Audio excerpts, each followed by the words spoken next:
Hello बच्चों, आज हम लोग क्लास 10th के चैप्टर 9 के एक्सरसाइज 9.1 का क्वेश्चन नंबर 8 करेंगे। तो क्वेश्चन नंबर 8 है हमारे पास। A statue 1.6 metre tall stand on the top of a pedestal. अब एक स्टैचू है जिसकी हाइट 1.6 मीटर है, वो एक पेडेस्टल के ऊपर खड़ा किया गया उसको। जैसे मैंने इसके बेस पर, क्वेश्चन के बेस पर फिगर भी बना लिया हुआ है। तो यहाँ पर बोल रहे हैं कि आपका एक स्टैचू है जिसकी हाइट 1.6 मीटर है, वो पेडेस्टल के ऊपर है।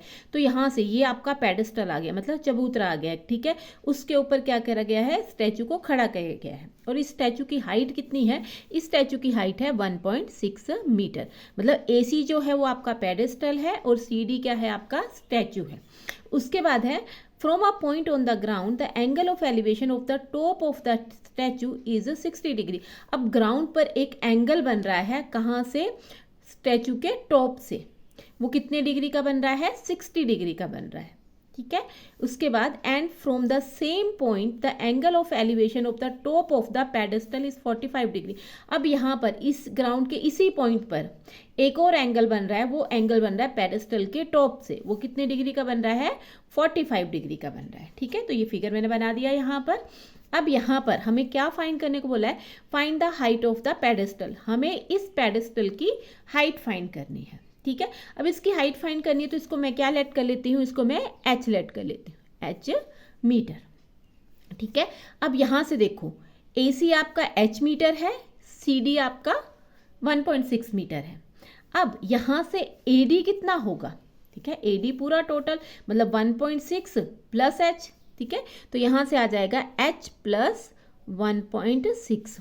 ये मतलब AD की हाइट कितनी हो जाएगी? पूरी h प्लस 1.6 मीटर, ठीक है। अब हम कैसे निकालेंगे हाइट? इसकी पेडेस्टल की हाइट फाइंड करनी है तो कैसे फाइंड करने? देखो यहाँ पर हम लोग एक बार ये वाली ट्राइंगल लेंगे और एक बार ये वाली ट्राइंगल लेंगे। देखो इसमें 3 ट्राइंगल बन रही है। एक ट्राइंगल ये बन रही है, एक ट्राइंगल ये बन रही है और एक ट्राइंगल ये बन रही है। हम इस तीसरी वाली ट्राइंगल को नहीं लेंगे, ये वाली ट्राइंगल हम नहीं लेंगे। क्यों नहीं लेंगे? क्योंकि जो ट्रिग्नोमेट्री है वो हमारी राइट एंगल ट्राइंगल पर लगती है।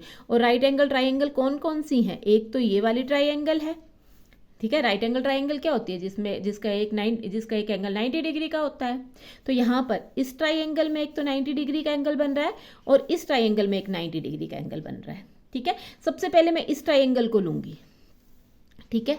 यहाँ से देखो, ये साइड आ रही है, ये साइड आ रही है और ये साइड आ रही है। और जब मैं बड़ी ट्राइंगल्स की बात करूंगी तो ये साइड आ रही है, ये साइड आ रही है और ये साइड आ रही है, ठीक है।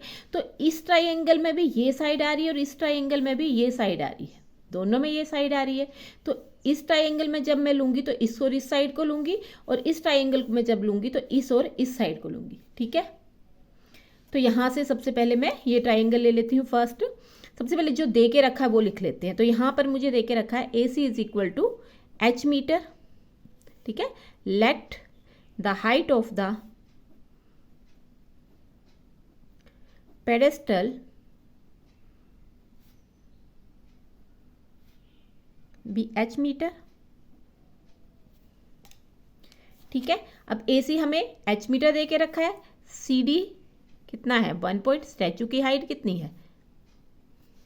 1.6 मीटर। अब टोटल इस पेडेस्टल और इस स्टैचू की हाइट कितनी है? AD। तो AD कितना है हमारे पास? h plus 1.6 metre. उसके बाद यहाँ से देखो एंगल CBA, यहाँ से CBA ये वाला एंगल कितनी डिग्री है? 45 डिग्री। तो angle CBA is equal to 45 degree और एंगल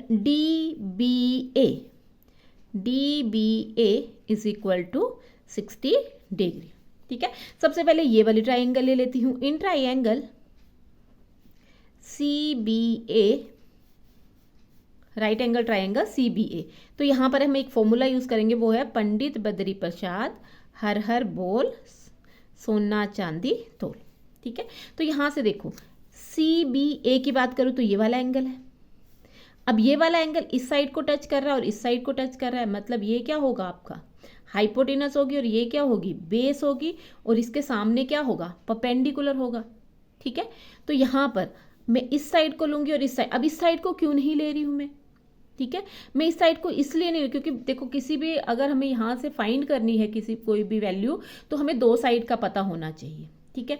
दो साइड का कैसे, देखो ये साइड और ये साइड, मुझे अभी ये साइड भी पता नहीं है, ठीक है, लेकिन जब मैं इस ट्राइंगल और इस ट्राइंगल को लूंगी तो ये साइड निकाल लूंगी मैं।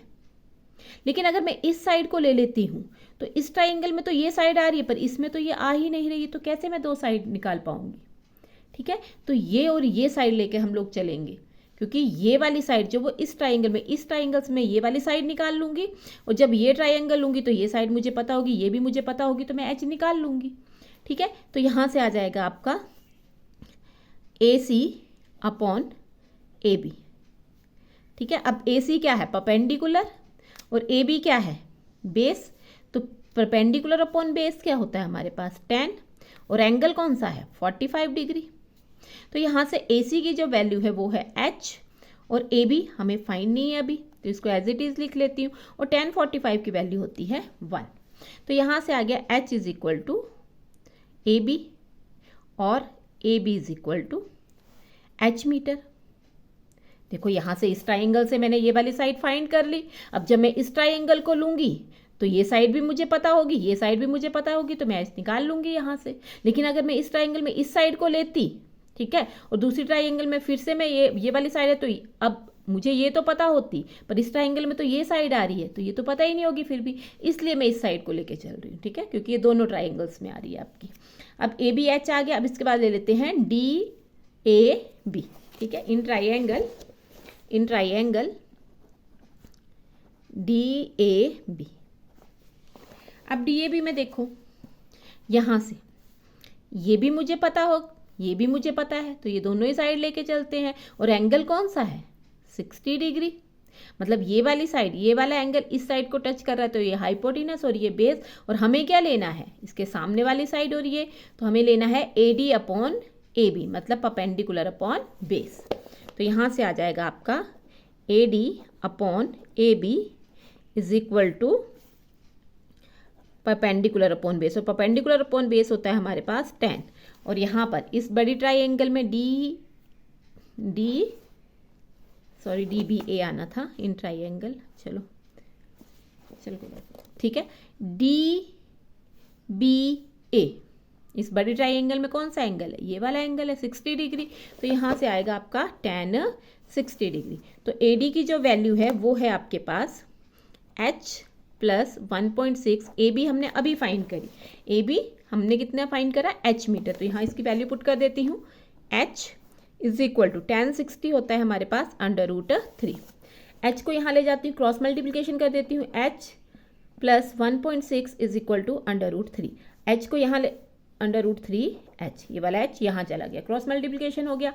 अब यहाँ से इस H को भी यहाँ ले जाती हूँ, तो ये बन जाएगा 1.6 is equal to √3H minus H, ठीक है। ये प्लस का जब दूसरी तरफ गया तो किसका बन गया, माइनस का बन गया। अब यहाँ से दोनों में H आ रहा है, तो H को मैं कॉमन निकाल लेती हूँ, 1.6 is equal to H √3 minus 1। अब यहाँ से 1.6 इज इक्वल टू H √3 की जो वैल्यू होती है वो होती है 1.732 माइनस 1। जब इसको मैं माइनस करूँगी तो ये आएगा आपका 0.732।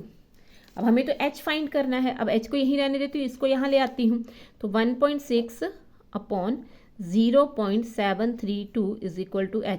जब मैं इसको सॉल्व करूँगी, ठीक है, डिवाइड करूँगी, ठीक है, तो यहाँ पर इसको डिवाइड करने पर जो आंसर आएगा वो आएगा आपका 2.185 समथिंग, ठीक है, इज इक्वल टू H, और H इज इक्वल टू 2.185। तो इसको मैं क्या लिख सकती हूँ, इसको मैं लिख सकती हूँ H इज इक्वल टू 2.20, ठीक है, अप्रॉक्सीमेट ये इतना होगा। तो यहाँ पर जो पेडेस्टल की जो हाइट आई वो कितनी आ गई आपकी, 2.20 मीटर, ठीक है। इसको अप्रॉक्स करके लिख दिया, यहाँ ये ऐसे भी लिख दोगे तब भी कोई फर्क नहीं पड़ेगा। अगर इसको आप अप्रॉक्स करके लिखना चाहते हो तो आप इसको ऐसे लिख सकते हैं, ठीक है। तो 2.20 मीटर आपकी जो है वो पेडेस्टल की हाइट आ गई। तो इस तरह से आपका क्वेश्चन नंबर 8 हो गया। अगर आपको इस क्वेश्चन में कहीं भी डाउट हो तो आप मेरे कमेंट सेक्शन में पूछ सकते हैं। Thank you.